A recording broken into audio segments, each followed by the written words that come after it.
pela capacidade analítica absurda, e aí surgiram escolas renomadas. Né? Escolas renomadas que a gente conhece, a Fundação Getúlio Vargas, a FEA da USP, que formaram grandes líderes administradores, estratégicos, economistas, financeiros. Essa foi a evolução seguinte. Foram esse tipo de escolas e treinamentos e necessidades de negócio que foram surgindo ao longo do tempo.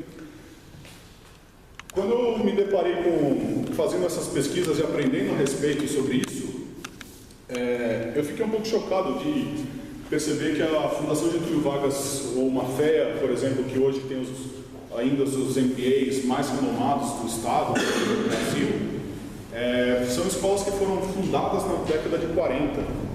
Né? Isso me leva a pensar duas coisas. Primeiro, elas são muito boas, de fato, não dá para negar, elas são muito boas. Segundo, elas têm uma história, e todo mundo que tem uma história muito longa traz um modelo lá de trás. Não estou criticando as escolas, elas são muito boas, eu estudei nelas. Porém, o modelo educacional mudou. A necessidade de conhecimento mudou. Ela é muito mais ágil hoje. Você não pode esperar fazer uma faculdade de 4 anos, ou um MBA de 2 anos, ou alguma coisa. Não existe mais esse tempo para começar a colocar em prática. Hoje, startups nascem resolvendo problemas que alguém está estudando aqui como fazer ainda. Startups nascem, não é da noite para o dia, a gente sabe, mas startups nascem como a gente nem escuta saber, de repente elas estão explosivas. Né? O mundo mudou, o mundo evoluiu, se para melhor ou pior, depende do ponto de vista, mas uma coisa é certa, passamos por uma mudança organizacional também. E aí deixamos de ser uma organização centralizada ao extremo, passamos a ser uma descentralizada, onde vários nichos, vários núcleozinhos de lideranças, vários projetos acontecendo em paralelo, várias coisas acontecendo ao mesmo tempo. Há quem diga que essa imagem aqui representa o famoso jargão de muito cacique para pouco índio. Porque agora todo mundo é chefe, todo mundo manda, e aí acabaram os executores, né? Quem põe a mão na massa e faz acontecer. Mas só dizem, né? E agora? Quem chuta comentar alguma coisa sobre o que a gente vive hoje? Supondo que isso seja passado e não realidade, que ainda existe um pouco de realidade. Alguém faria algum comentário sobre o que a gente vive agora?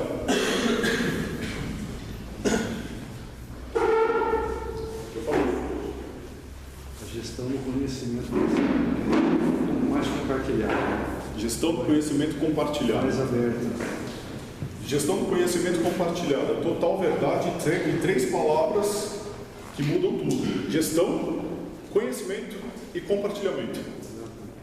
Né? Elas juntas fazem total sentido e elas separadas fazem total sentido, porque hoje tudo é distribuído. Né? Conhecimento é distribuído, os projetos estão acontecendo globalmente, não importa onde você esteja. Se uma startup quer começar rápido alguma coisa, precisa prototipar um software, um aplicativo, é muito mais barato e rápido. Eu, por exemplo, não vou dizer que é fácil, mas não vou dizer que é caro, é barato. É muito fácil você contratar uma família indiana que vai programar para você. Né? O próprio Gustavo Caetano da Sambatec, uma vez ele me falou isso, né? Eu estive numa palestra com ele, eu falei, Gustavo, eu preciso lançar um projeto, não tenho desenvolvedor e está difícil de achar.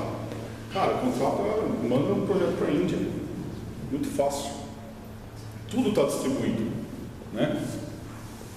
Mas o que a gente vê hoje em dia são realidades bastante adversas. Não vou perguntar aqui quem está insatisfeito, ou não vou levantar, não levantem a mão, por favor. Mas isso aqui é fato. Isso aqui está nas pesquisas, isso aqui está nas mídias, isso aqui a gente em happy hour, tomando uma cerveja com os amigos, a gente sempre escuta isso. Mesmo que as pessoas estejam felizes por um lado, elas estão descontentes por outro lado. O lado em que a empresa cobra demais, o lado em que a vida pessoal está difícil, tudo é complicado.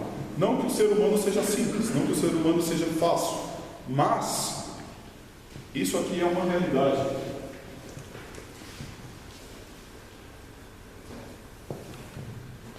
Por quê? Quem chuta?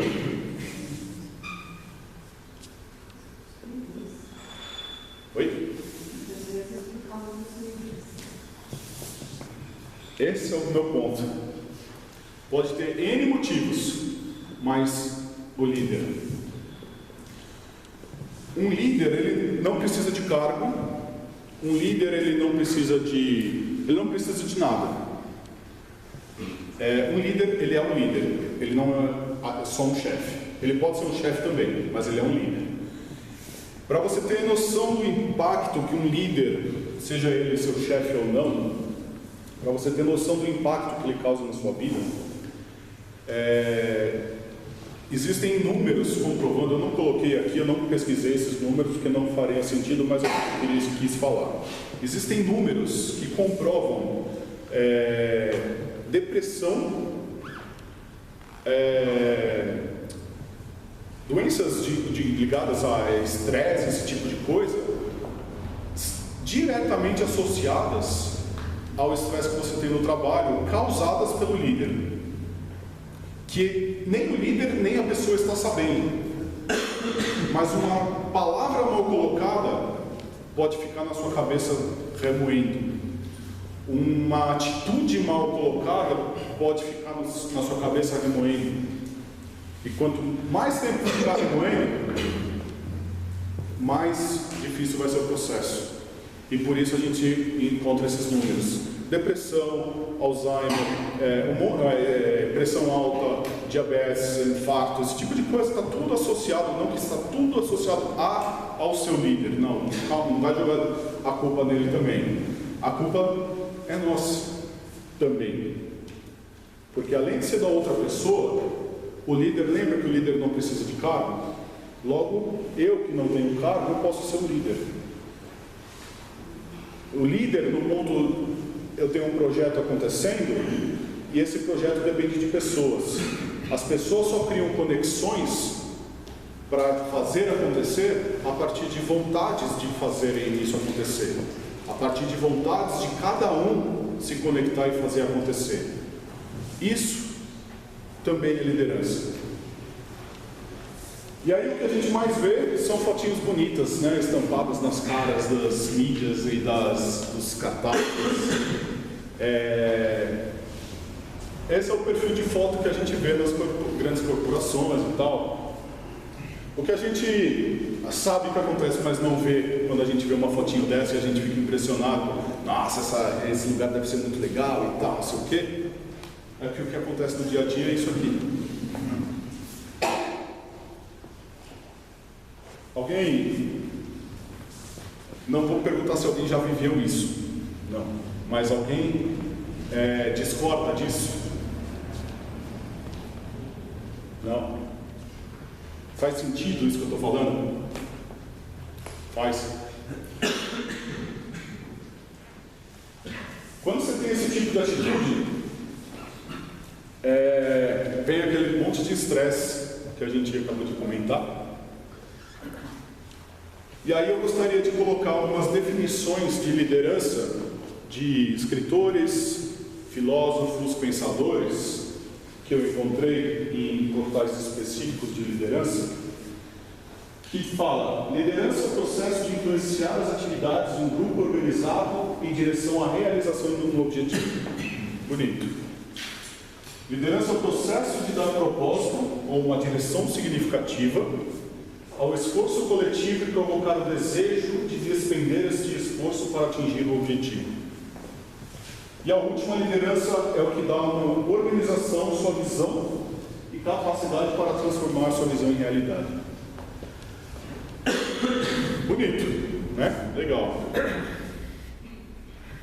Existe uma outra linha de pesquisa ou estudo que compara uma liderança tradicional com a neuroliderança. Não sou nenhum especialista em nenhum e nenhum outro, minha especialidade é outra, tá? Mas existe essa linha de pesquisa. Alguém aqui já ouviu falar de neuromarketing, neuroprojetos, né? Entrou na moda, mas com razão, por entrar na moda, mas neuro qualquer coisa entrou na moda, inclusive a neuroliderança. Só que a neuroliderança ela prega um negócio bacana para a realidade atual. Qual é? A liderança tradicional, ela combate, né? Assim como na Revolução Industrial tirou as pessoas do campo para trazer as pessoas para dentro das fábricas, a liderança tradicional combate a ideia de somos apenas números. Né? Pessoas são o ativo mais importante de uma organização. A gente já ouviu falar muito disso, não? Inteligência emocional. Quem já ouviu falar de inteligência emocional? Bastante gente. Tem um livro do Daniel Goleman muito importante sobre isso, vale muito a pena ler, é muito bom. E a criação de grandes times, muita gente trabalhando. Aí acontecem aquelas demissões em massa porque não está batendo o número, e aí todo mundo entra em pânico, estresse e tal, não sei o quê, porque agora uma pessoa tem que fazer o trabalho de 3.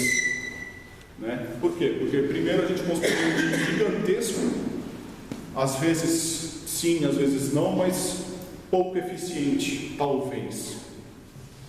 E aí veio a neuroliderança combatendo a ideia da liderança tradicional, juntando um pouco da liderança tradicional, porém mudando alguns pontos de vista. Por exemplo, nada de somos todos apenas números e nada de muita emoção na jogada. A gente precisa, na verdade, de um equilíbrio. A gente não precisa de mais pessoas. A gente precisa de mais pessoas que gerem números. Eficiência. Para que essa eficiência aconteça, quando essa eficiência está acontecendo, nosso comportamento automaticamente vai se moldando a um negócio com propósito. Ou seja, eu sei porque eu estou aqui, eu sei porque eu estou fazendo isso. Se eu não estou gostando, eu tenho a opção de buscar algo que eu goste e eu vou trabalhar para gerar número. Afinal de contas, não é só de sorriso na cara que uma empresa vive, né? Ou seja, então combate a ideia de que pessoas são o ativo mais importante, combate a ideia dos grandes times, mas sim mais gente que faça número, que cause significado, que cause propósito e que faça acontecer. Só que para isso acontecer, é fundamental clareza nos processos, visibilidade. As pessoas precisam de visibilidade, as pessoas precisam saber por que elas estão ali. Quem aqui gosta de trabalhar, chegar no trabalho de manhã, sair à tarde e não tem a menor ideia do por que está ali, a não ser o fato de você estar ganhando seu salário? Quem gosta da ideia, aí eu vou perguntar mesmo, podem me atirar pedras se for o caso também, mas quem gosta da ideia de acordar de manhã com um propósito de fazer aquilo acontecer, se falar no tempo? Levanta a mão, quem gosta disso? Essa é a pegada. A gente não está aqui nesse mundo esperando a aposentadoria chegar para daí a gente começar a viver a vida. A gente quer viver a vida enquanto ela está acontecendo. Bom, mas eu fiz uma pesquisa. E se eu fiz uma pesquisa, pouco me importa o que os filósofos falaram, porque eu quero saber o que vocês falaram. E aí a primeira pergunta que eu fiz, o que é liderança para vocês? E aí eu fiz um resumão, coloquei várias palavras que eu extraí de todas as respostas que eu li. E aí vem o que é liderança? Agregar, colaborar, engajar, direcionar, motivar ou saber ouvir, extremamente importante, ser proativo, ser exemplar, ser um exemplo. Quais características vocês mais admiram em um líder? E saiu esse resultado aí. Teve muito mais coisas. Lógico, eu pedi 3, né? Óbvio que sai mais coisa. Mas aí começou a sair algumas repetidas, outras não, mas uma pessoa alegre, uma pessoa comunicativa, uma pessoa competente, uma pessoa entusiasmada, uma pessoa empreendedora. Começa a surgir palavras empreendedoras, quando antes, lá na década de 40, isso não era. Aliás, na década de 2000 isso ainda não era, não existia essa palavra ainda na cabeça das pessoas, não era falado empreendedorismo. Imagina, ou você é funcionário ou você é empresário. O empreendedor, ele pode ser empresário, ele pode ser funcionário, ele pode ser sonhador, ele pode ser qualquer coisa, né? Qual que é a característica do empreendedor? Fazer, resultado, executar, propósito, é isso. E começa a sair esse tipo de palavra na definição das características de um líder, que vocês responderam. Organizado, ético, extrai o potencial de cada um.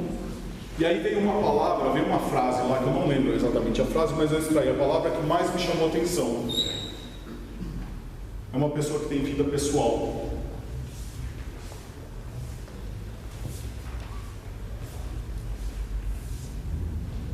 Daqui a pouco vai voltar. Aquela foto daquele líder que está gritando na mesa de reunião. Como que é a vida, supostamente, né? Não vamos julgar aqui, mas como que é a vida pessoal de uma pessoa que está com aquele nível de estresse? Talvez alto, né? Eu peguei uma outra definição, agora eu vou passar algumas definições que eu fui pegando. Esse cara, Rodrigo Giafredo, ele é uma pessoa que trabalha na IBM, vale muito acompanhá-lo nas mídias sociais. E ele lançou faz 2 semanas, ele começou uma série de posts a respeito de liderança, que foi conectando com essa palestra que eu ia fazer aqui hoje. Eu comecei a captar, comecei a trocar ideia com ele, inclusive pedi para botar esse slide aqui, porque ele, justamente quando eu estava começando a pensar na construção disso aqui, ele postou isso aqui. Aí ele fala, estava aqui pensando e cheguei à conclusão que as qualidades que mais admiro em líderes inspiradores, isso teve nas respostas de vocês, não tem nada a ver com capacidade técnica. Será que finalmente os soft skills vão ganhar merecimento? Quem aqui sabe o que é soft skill? Poderia dar a sua definição de soft skill? Pessoa proativa, são as qualidades que não são técnicas, né, mas que tem a ver com a execução do trabalho. Tem a ver com isso aqui? Tem. Aí ele complementa. As características, ele conversando com muitas pessoas e tal, ele resumiu as características que ele julgou interessante. São pessoas que estão sempre acessíveis, são pessoas absurdamente humildes, permanecem otimistas, estáveis não importa o cenário, generosidade é seu sobrenome, íntegros. Como é a vida pessoal de um cara desse? Será que ele consegue ser uma pessoa em casa e isso aqui no trabalho? Será que liderança é um todo? Será que liderança está amarrada desde o momento que eu acordo de manhã até o momento que eu vou dormir à noite, passando por todo o meu dia, por todas as relações que eu estabeleço durante aquele dia? Engraçado, né? Porque quando você bota foco em alguma coisa, começa a aparecer um monte de coisa, né? Você quer comprar um Gol, começa a aparecer Gol à torta e direita. Você quer comprar um Fusca, começa a aparecer os Fuscas mais bonitos na rua. Aí eu falei, me falaram, você não quer fazer uma palestra lá? Tá, beleza, vou falar sobre design e vou falar sobre liderança, né? Aí vem o Fórum Econômico Mundial e posta o resultado de uma pesquisa deles. A pesquisa eu coloquei o PDF bonitão lá, eu coloquei aqui nesse link, tá? Você pode baixar, quer dizer, você pode acessar, né? Que ele fala sobre o futuro dos trabalhos. E ele coloca nas profissões em 2015 e em 2020. Ele também coloca um tal de um T, um Q e um Combined Shaper aqui. Vamos fazer um zoom in nisso aqui, na parte de cima primeiro. Vamos lá, em 2015, a principal habilidade é de resolução de problemas complexos. Aí eu te pergunto, quem são as pessoas mais bem pagas hoje? Ou vamos falar no contexto corporativo, tá? Vamos falar só nesse contexto corporativo, não vamos para outras. Mas quem são as pessoas hoje mais bem pagas? CEOs. Qual é o trabalho do CEO? Oi? Trabalhar com gente, tomar decisões e resolver problemas. Ele não faz absolutamente nada, ele é uma cara que resolve problemas, ou delega, ou enfim, essa é a posição do CEO. Por que ele é mais bem pago? Porque ele tem pensamento crítico, ele desenvolveu pensamento crítico suficiente para a tomada de decisões para resolver problemas complexos. Essa mesma habilidade de 2015 se repete em 2020. Ou seja, a habilidade de resolver problemas, ela é fundamental. Aí tem, vamos lá para 2020, pensamento crítico, criatividade, gerenciamento de pessoas, coordenação, colaboração, inteligência emocional, né? Lá da liderança tradicional. Percebam que, falamos sobre neuroliderança, né? Um assunto que já está, não é atual, ele já está acontecendo. Tudo que é tendência é que já aconteceu. Agora vem aquela linha de 2015 não tinha inteligência emocional. Em 2020 ela volta como uma habilidade extremamente importante. Ou seja, a neuroliderança não está certa nem errada, a liderança tradicional não está certa nem errada. Tudo é experimentado, tudo é evoluído, tudo é uma constância. Julgamento e tomada de decisões. Nas respostas que vocês deram apareceram tomada de decisões e apareceram julgamento com discernimento. Orientado a serviço. Logo mais, lembrem dessa palavra, logo mais a gente vai falar sobre isso. Negociação e flexibilidade cognitiva. Essas são as habilidades para 2020 de acordo com o Fórum Econômico Mundial. E aí a parte de baixo daquela imagem, com essas três figurinhas aí, o que significa isso?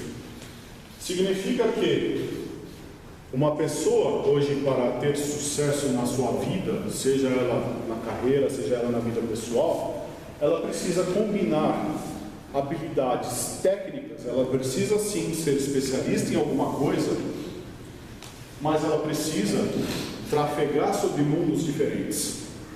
Ela precisa saber falar,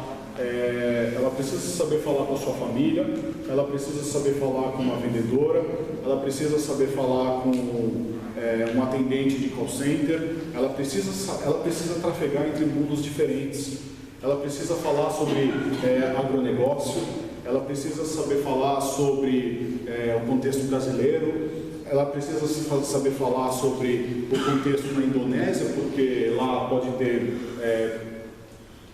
pessoas para ajudar vocês a desenvolverem coisas. Ela precisa saber da Índia, ela precisa saber da China. O que a China causa hoje? Essa pessoa precisa trafegar em mundos diferentes. Só que ela pode ser especialista em uma coisa, mas ela pode ser especialista em duas, ou ela pode ser especialista em N. Ela não precisa hoje em dia, eu não sou apenas engenheiro, eu não sou apenas profissional de tecnologia, eu não sou apenas desenvolvedor de software, eu não sou apenas empresário do agronegócio, eu não sou apenas isso ou aquilo, eu posso ser um monte de coisa.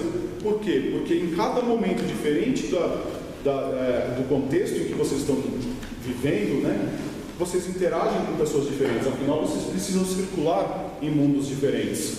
Ou seja, Eu posso ser um profissional de tecnologia e eu posso ser um ótimo cervejeiro.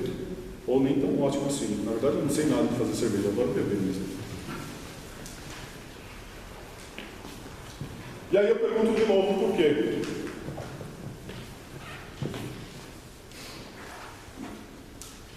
Porque hoje em dia a gente vive numa realidade organizacional, e não estou falando de organizacional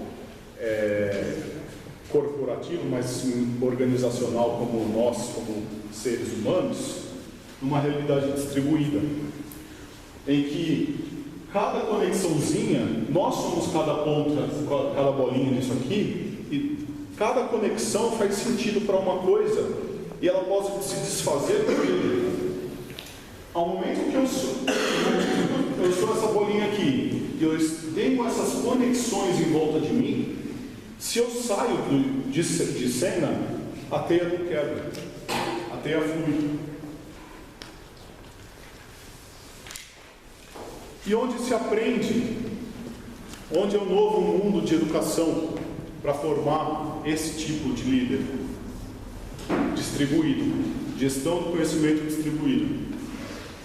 Se aprende de graça, se aprende pagando, se aprende online, se aprende presencial, se aprende participando de eventos como esse, se aprende sentando desse lado, se aprende vindo para esse lado, se aprende em uma Udemy, uma Coursera da vida, que são portais globais, conhecimento a rodo, onde, por exemplo, Stanford tem muito curso lá. Você não precisa mais daquela necessidade de sentar numa escola.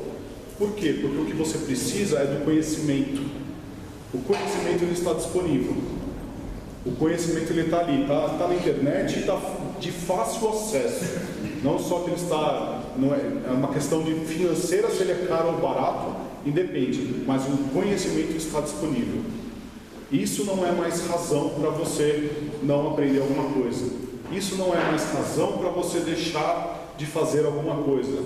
Ah, porque eu não tenho tal formação. Ah, porque eu não falo inglês. Ah, porque isso ou porque aquilo. Hoje não tem mais essa desculpa. Conhecimento está disponível. Mas aí vem a famosa frase do tio Ben, o tio do Homem-Aranha. Grandes poderes trazem grandes responsabilidades. Antes não fazia muito sentido me apresentar, porque tanto faz, meu nome vocês já ouviram, Del Vério, ok? Mas um pouquinho sobre a minha jornada ao longo de 17 anos trabalhando em multinacionais. Eu tenho formação em tecnologia, não sei porquê, mas eu tenho. Hoje não sei mais porquê, mas eu tenho. Eu tenho um MBA na FGV, que a gente viu lá nos primeiros slides, que na época fizeram sentido, hoje eu também já não sei mais. Mas foi bom, conheci muita gente legal. 17 anos trabalhando em nominhos que muita gente aqui deve conhecer. Alguém conhece linguagem de programação Java? Já ouviu falar? Quem fundou o Java foi uma empresa chamada Sun Microsystems. Eu trabalhei nela. Hoje ela foi comprada em 2008 pela Oracle. Trabalho na Oracle. HP também. HP todo mundo conhece pela impressora. Tinha muita coisa diferente, mas muita gente conhece pela impressora. Mas depois que eu comecei a viajar muito a trabalho, e daí me despertou até o prazer de viajar a lazer. E aí liga aquele ponto, né, de ter vida pessoal. Quando você começa a conhecer coisa nova, quando você começa a experimentar coisas diferentes, o que aconteceu comigo, né? Foi que eu percebi que eu não me encaixava mais como um profissional de tecnologia, ou como um gestor de projetos, ou como nenhuma caixinha das estipuladas já me combinavam comigo. Combinaram durante um tempo e já não faziam mais sentido. Então, designers que me perdoem, mas eu me intitulei designer. Afinal de contas, eu posso aprender em qualquer lugar. E foi isso que eu fiz. Eu aprendi muito, cursando de tudo, lendo muito, estudando para caramba, afinal o conhecimento está disponível. Por mais que eu não tenha feito uma faculdade de design, hoje eu me considero um designer, e muito mais pela forma de pensar do que pela produção de artefatos bonitos. Se você me perguntar como seria o layout dessa sala, esquece. Se você me perguntar como fazer uma página web bonita, esquece. Péssimo para isso. E aí, quando eu me intitulei o designer, eu comecei a fazer algumas conversas, alguns bate-papos e tal. Inclusive, eu estava com algumas pessoas que estão ali atrás. E uma frase me chamou muita atenção. Porque eu não estava fazendo absolutamente nada, eu não tinha que estar ali naquela reunião. Eu apenas conectei pessoas e comecei a fazer perguntas. Vocês perceberam que ao longo dos slides eu coloquei 2 porquês? Essa é a principal característica do design: perguntar, questionar muito, curiosidade, quer saber de tudo. E aí essa pessoa virou para mim e falou: Léo, você gosta mesmo de colocar pulga atrás da orelha das pessoas, né? Eu falei: muito obrigado. E aí eu comecei um projeto chamado Pulgueiro, com a missão de cultivar a pulga atrás da orelha das pessoas. Essa é a minha missão hoje em dia. E aí, ser profissional de tecnologia já não faz mais sentido. É uma das minhas especialidades. Ser formado ali na MBA, que me dá uma possibilidade de atuar em um pouco mais estratégico, deixou também de fazer sentido. Por quê? Porque agora eu quero fazer pergunta. O objetivo agora é sair perguntando para todo mundo e botando pulga atrás da orelha de todo mundo. E por que o design? Por que design? Sendo que eu não sei fazer uma página web bem feita, eu não sei fazer um carro, eu não sei desenhar um móvel, eu não sei combinar cor de roupa, eu não sei nada disso. Isso é zero para mim. Por que o design? Porque o modo de pensar do design está baseado em 3 caixinhas. Empatia. Empatia é a habilidade de você se conectar com outra pessoa, a habilidade de você entender as necessidades de outra pessoa, entender por que ela está passando por aquela dificuldade naquele momento, por que ela está feliz naquele momento. Essa empatia, entender o cenário econômico, entender as startups, entender o cenário do agronegócio, entender o cenário da tecnologia, isso é empatia. Ao mesmo tempo que empatia faz muito sentido para o designer, ele não faz nunca nada sozinho. Não existe nada que o designer faça que ele faça sozinho. A prova disso é que, por exemplo, para a Nike desenvolver um tênis, o mais recente que ela desenvolveu, ela precisou criar uma maratona, que foi criar um programa lá, que criou uma maratona, onde os principais maratonistas profissionais do mundo foram participar, que ela precisava desenvolver um tênis que batesse o recorde de maratonas. E o recorde foi batido. Indo para o lado da Nike, não foi uma pessoa que fez, e mesmo assim, ela precisou de outras pessoas para fazer aquilo acontecer. Afinal de contas, ela não estava só desenvolvendo mais um tênis bonitinho, ela estava desenvolvendo um tênis capaz de bater recordes de maratona. E você só faz isso através de maratonistas. Não adianta você botar qualquer pessoa que vai andar no shopping center para correr uma maratona, óbvio. E a outra caixinha fundamental é a experimentação. A experimentação nada mais é do que te dar liberdade para errar. Quando você dá liberdade para errar, é só a gente pensar em criança. Criança adora fazer arte, né? Criança adora montar coisa, desmontar brinquedo, e aí quando a gente fica adulto, a gente não pode mais errar. A gente tem que fechar o negócio certo, a gente tem que passar no vestibular, a gente tem que passar na prova de matemática, a gente tem que acertar tudo. A gente não pode errar. E aí o designer veio e fala que eu posso errar. Cara, eu fiquei pirado quando eu vi que eu podia errar. Pirado, porque eu adoro errar. Eu sou ruim pra caramba, eu erro pra cacete. Até acertar, eu preciso errar um monte. Até o Michael Jordan falou uma vez que ele tem muita sorte, né? Depois de, sei lá, quantas horas treinando todos os dias, não sei o que, ele tem sorte de acertar tanto o lançamento, de fazer aquelas enterradas bonitas, né? Ou seja, você precisa praticar, você precisa experimentar, você precisa errar. Um ambiente desse aqui, ele te permite errar. Isso aqui é um ambiente perfeito para você errar. E aí eu comecei a praticar um monte de sessão de design thinking, workshop, palestra e tal, não sei o quê. E sabe o que eu mais vi numa sessão de design? Alguém arrisca dizer? Hã?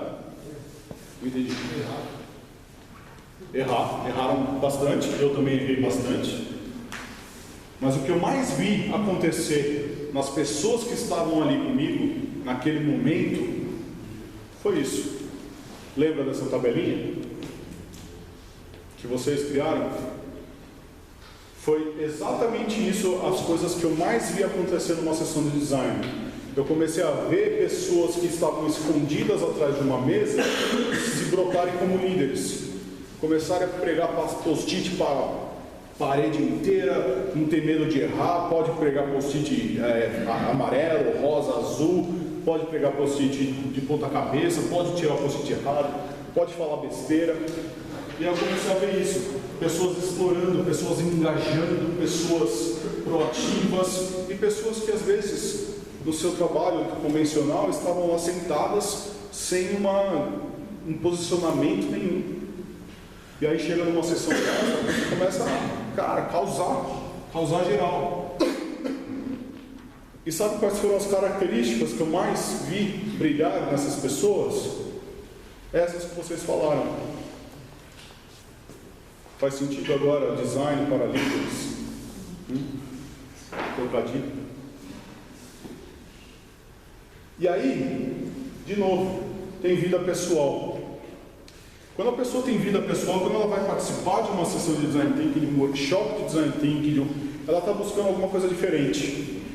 Ela sabe, ela está com algum incômodo, ela não sabe o que é ainda, mas ela está buscando alguma coisa diferente.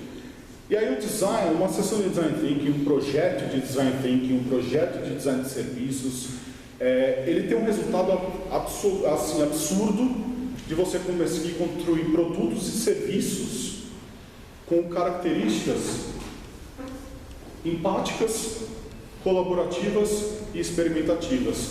Uma startup nada mais é do que uma experimentação de uma empresa. Uma sessão de design thinking nada mais é do que uma experimentação de uma nova realidade. E essa nova realidade começa a fazer sentido para a pessoa como pessoa, porque só depois que fizer sentido para ela como pessoa é que ela vai levar isso para dentro do seu ambiente profissional. E aí eu começo a falar, porque design para líderes, né? Porque não tem nada a ver, eu nunca vi essa expressão. Aliás, eu pesquisei, de fato eu não vi essa expressão. E é isso que eu vou mais focar hoje, no meu próximo experimento. Criar conceitos, criar meios de formar líderes através do design. E o primeiro que eu falo é o design thinking. Quem aqui já ouviu falar em design thinking? Bastante, mas não todos. O design thinking nada mais é do que o modo de pensar do designer. Ele é exatamente a tradução dessa imagem aqui, ou essa imagem é a tradução de design thinking, é o modo de pensar do designer para construir qualquer coisa, tá? Seja um tênis, seja um móvel, seja uma empresa. No design thinking, como o design thinking não é uma metodologia, não é um processo, não é nada, a não ser que é um modo de pensar, N pessoas, N empresas constroem metodologias de aplicação. A Universidade de Stanford, na Califórnia, foi, junto com a IDEO, a principal consultoria de design thinking do mundo, que fica também dentro da Stanford, elas foram as primeiras a criarem metodologias para projetos. E os projetos eram os mais variados possíveis, desde novos modelos educacionais até combate à fome em países da África. Ou seja, o design thinking pode ser aplicado para qualquer coisa, não é para negócio, não é para a sua pessoa, não é para qualquer coisa, para qualquer projeto, inclusive para a sua carreira pode ser aplicado. E o design thinking